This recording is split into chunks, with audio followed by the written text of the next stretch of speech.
Greetings, dear, precious, magnificent, genius, spirit soul that you are at the level of who you really are, not fabricated, not programmed, but who you are. That's what's important.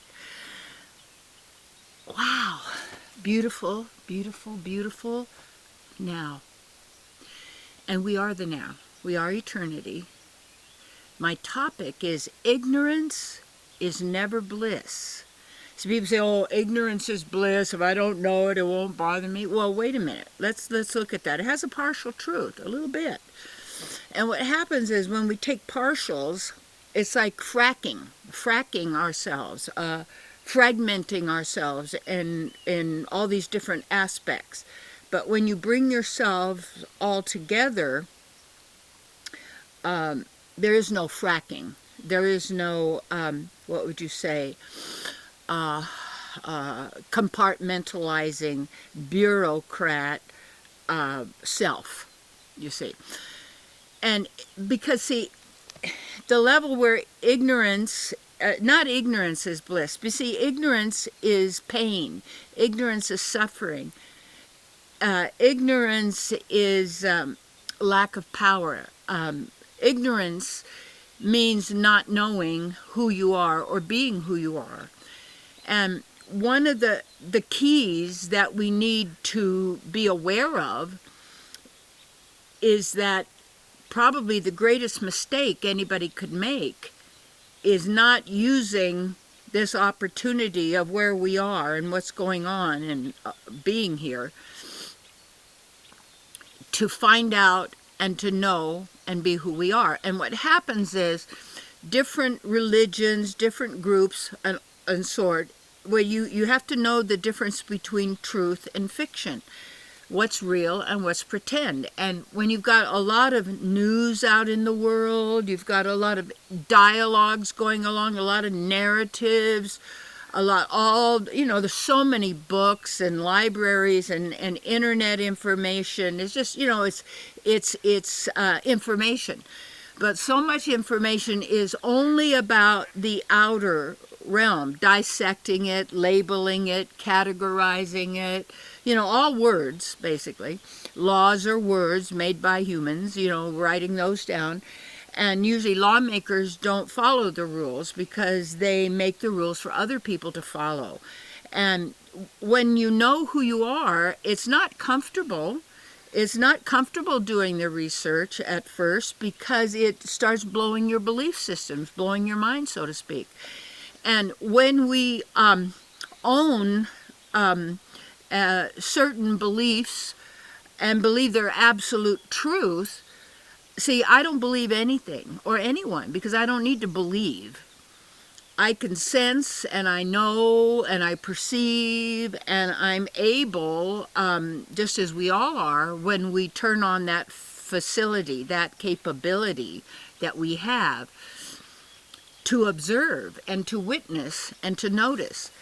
And then you have people coming along and say, well, you can't judge because judging means, you have it in yourself. So if you see it in somebody else, you can't even talk about it or mention it because it's really you anyway. No, that's a belief system, you see. That's something. But that doesn't have anything to do with me and my own observations and where I am and the power that I am. The divine being that we all are, divine beings.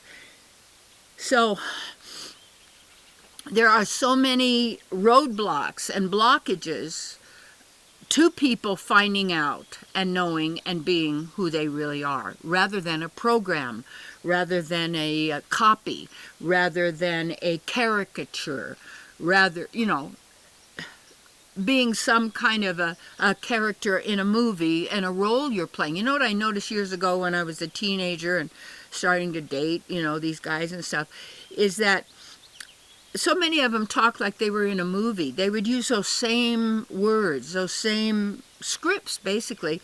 And after a while, they'd say the same things over and over again. And I thought, oh, that's interesting. Just like in dancing, if you watch people, they'll do the same move, the same move, the same move. It's just like the mind; it gets fixated, and the brain fixated on certain things.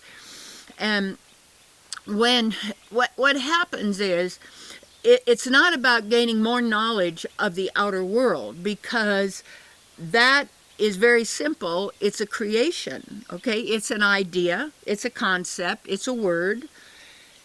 And yet, not having knowledge of who we are, that never produces bliss.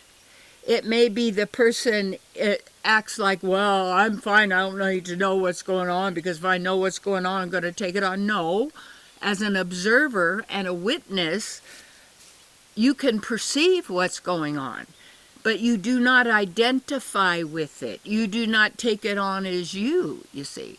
You do not react always to what's going on in the outer world, or reacting to whatever thoughts are going on in your mind and starting to focus on those thoughts, wonder what they're thinking, what are they going to do, going to be an old dialogue, going over it and over it and over it, telling your story over repetitively of what was, and you bring it right back into the now, trying to get some more morsels of pleasure out of what was, or suffering, or I'm right, they're wrong, and what they did to me, and what I did, and it's all, where is it? Where is it? It's in the mind.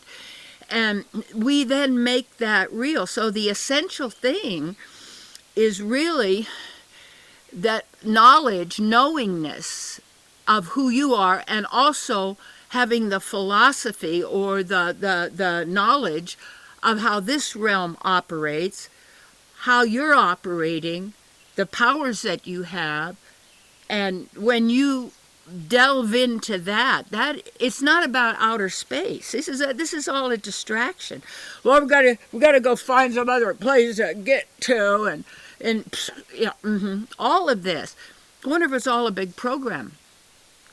And all of that is because it operates on programs. That's basically what it does. The outer realm, the virtual reality, you might call it, the overlay to the divine and the spiritual, is a program, many programs. And like I'm teaching a course called Mastery and Manifestation.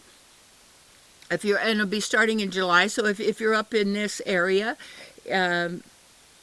and you want to come, let me know, email me or whatever. And I'm also doing a workshop retreat, a 3-day, 4-day, basically, because it starts usually on Thursday night and goes through till Sunday after lunch, and in the early afternoon, whenever people need to leave, maybe some to get to the airports and do that sort of thing. And also in workshops, I have 6 or less people, because I like to keep everything more intimate and smaller, so that we can really focus on each person, and each person gets the maximum results possible, because that's my intention.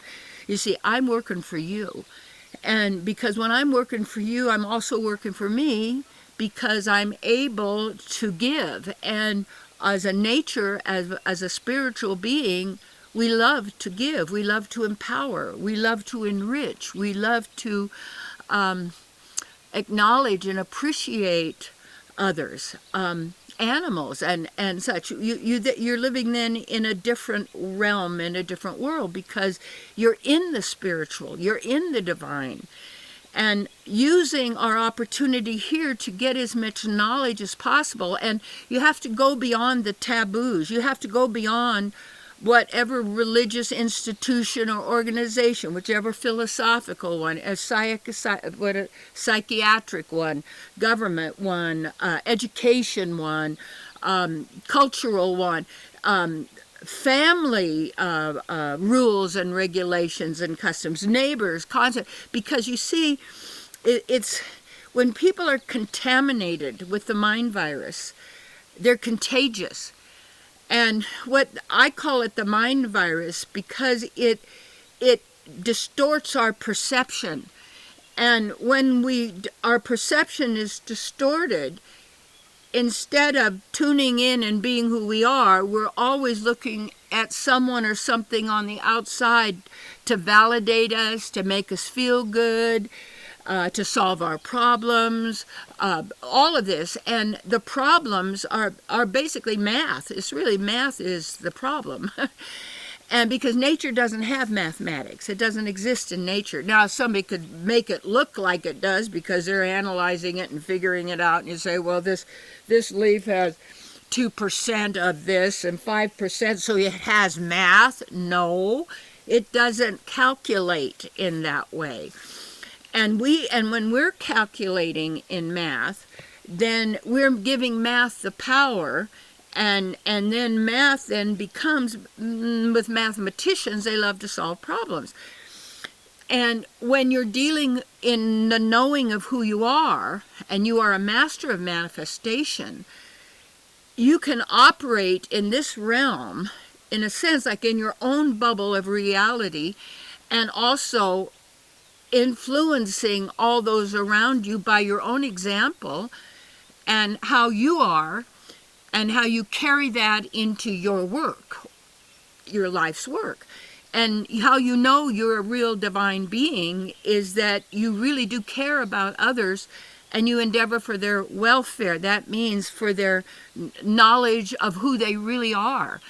And that you're not operating, in a sense, from programs that fit in this reality. And so people are walking basically now around as programs, as a computer with many, many programs operating. You're not a computer.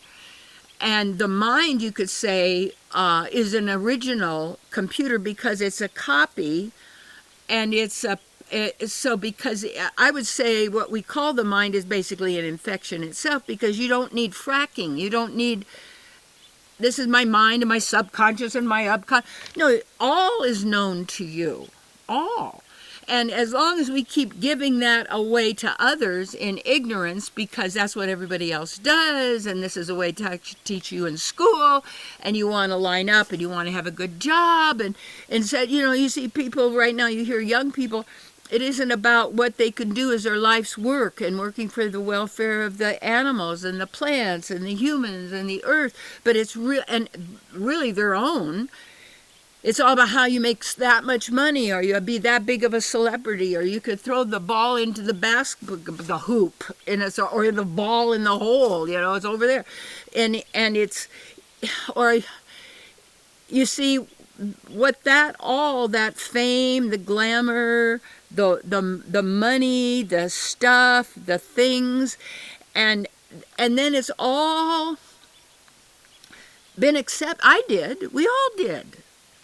And when you wake up, when you realize, when you start to notice, then it is challenging, because you have to really work to stand on your own and in your own and be who you are consistently in the same way that is empowering to others.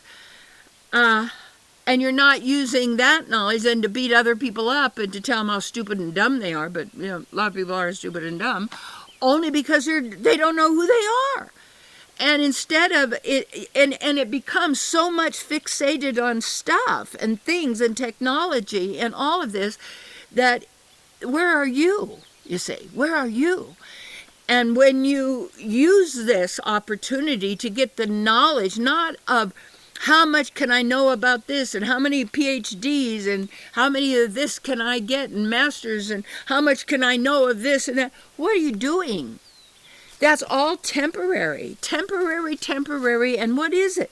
So when you know who you are and the wisdom you are, you have all knowing, and that you operate successfully. That means and I call it, you're able to achieve what you want. You're able to do your work. You're able to fulfill your divine destiny. And if you really look at the divine destiny, is eventually every being will do this, because they have to. It doesn't come with a little magic wand, teaching children about so-called magic and witches and riding on broomsticks and things. This is all, this is ignorance. See, complete ignorance. And it's not about light or dark. It's not, because light and dark together create gray, and we call this then the gray matter. No, they say, well, if you don't go to the light, you'll have to go to the dark. If you go to the dark, forget light and dark. These are abstracts. These are, again, math. These are, again, images. These are, again, programs, you see.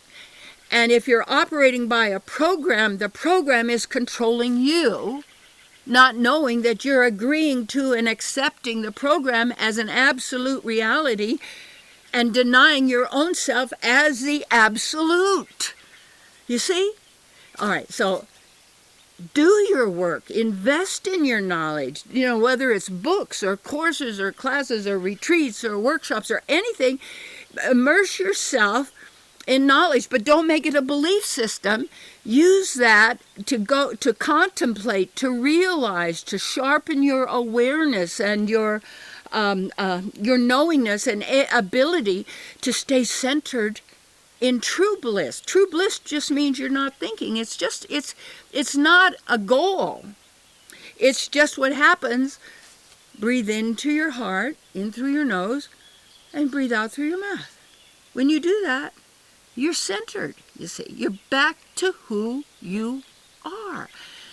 So what is bliss? Bliss is already a state of being. That's all that it is. And from there, you see, then you are in your power, and you are in tune and in harmony with, yeah,